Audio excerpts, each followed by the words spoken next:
Hello, everybody. I am Jordan TheSynapZe Hazelwood of Geek Critique fame, and I am beginning a new vlog series, hopefully a very long-running one, known as the Misfired SynapZe tonight.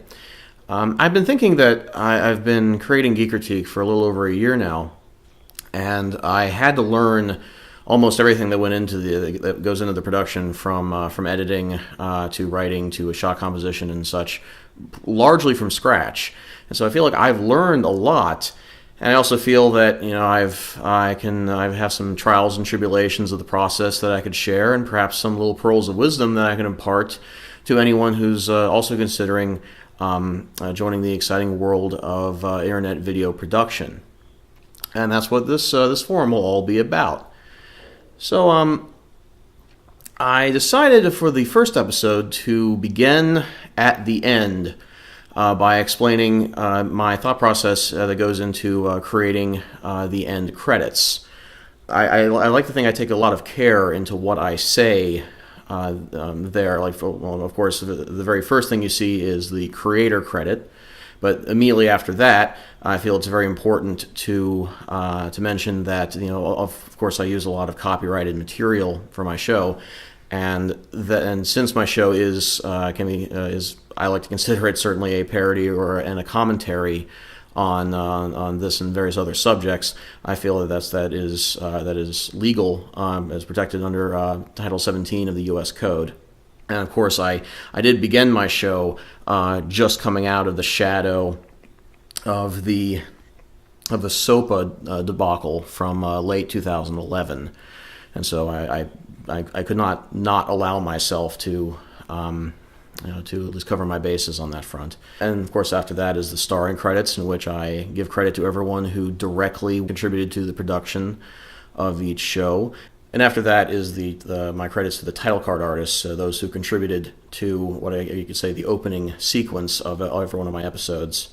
But following that, since it takes a village for me to put an episode out every month or so, everyone else who contributed goes under special thanks. Most tellingly was the episode on Daybreakers, in which it was my thesis statement of that review that everyone I've ever spoken to who's seen this movie has given a completely wildly different opinion as to how they thought the movie was. So I canvassed 15 people or so from the social club, the Stork Haven, where I filmed this, as well as a handful of my own personal friends who have seen the movie, and so all of them who gave me a wildly disparate opinion, I shouted out to them in the special thanks.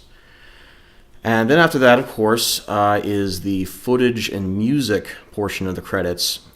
This is the part of the credits that I actually spend the most work on, because I feel that it is vitally important for me. For every snippet of video or every popular song that I splice into the show, I credit where all those came from in chronological order, with some exceptions. So I put them in that order in the credits. And not only is this, I think, very respectful to all the copyright holders and all the other very creative people who made these movies or TV shows or music or songs. However, it's also very respectful to, I feel, the audience of the show, because if they say they weren't aware of what movie I took that really great joke from, then they can follow along in the credits and divine which one it was. If there's one part of the credits that I take with the utmost seriousness, it's that. I want to make sure that I never miss a reference, I never miss a clip or a credit to external footage and material. And then after that, I have my text jokes. I always try to have at least two little paragraphs, final salvos of comedy for the subject of my reviews. I have learned, interestingly enough, that very few people who I've shown my episodes to even notice that there are text jokes in the credits. I find them the perfect postscript to my shows, to say something that I think summarizes my feelings or add something in the absolute 11th hour of the editing process. Do you guys like the text jokes? Feel free to put in the comments if you do, or if you weren't even aware that they were there at all. And after that comes plugs to all the websites of the various production houses that contributed man hours or equipment to making my show possible, as well as I shout out, of course, to my YouTube channel and my blip.tv channel where my show appears. It's astonishing to me that I have only recently started actually spelling out my YouTube and Blip channels. I did advertise them a lot in the various podcasts I've been in on castwavestudios.com. Of course, those are all audio, and since my channels are TheSynapZe, spelled with a Z instead of a second S, and Blip.tv, geek-critique. Critique, of course, is misspelled. That's an explanation for another day. I'm normally such a stickler for proper spelling, but yeah, I really should have just. That's very difficult for me to explain in vocally. I'm from now on, I'm going to put it in text in all of my end credits. So you may be saying to yourself, why am I spending so much time describing the credits? It's very obvious why I have these credits, isn't it? Well, the main reason I felt like beginning of this is because I myself, of course, I've been a fan of these kinds of shows for years. I'm merely following in the footsteps of the various greats in the subgenre of internet reviewing. And I was really amazed that for the longest time, and a lot of the real big wheels, and even to this day, really don't bother with end credits for their shows. They don't seem to bother with crediting really anybody, and I just can't let that stand. For all the reasons that I just described, I feel like if you are going to have a show like this, credits are an absolute necessity. And before I sound too saintly, or before I put myself on too high a pedestal, I can also point out a number of other shows in which the credits are actually far more comprehensive than the ones I put out. My hats are absolutely off to various other producers who not only list the sources of all the copyrighted footage and music they use, they also list the current copyright holders, if not also the year that the copyright was founded. I actually wondered to myself, like, why don't I do that? Should I? Again, feel free to mention in the comments if you are so inclined.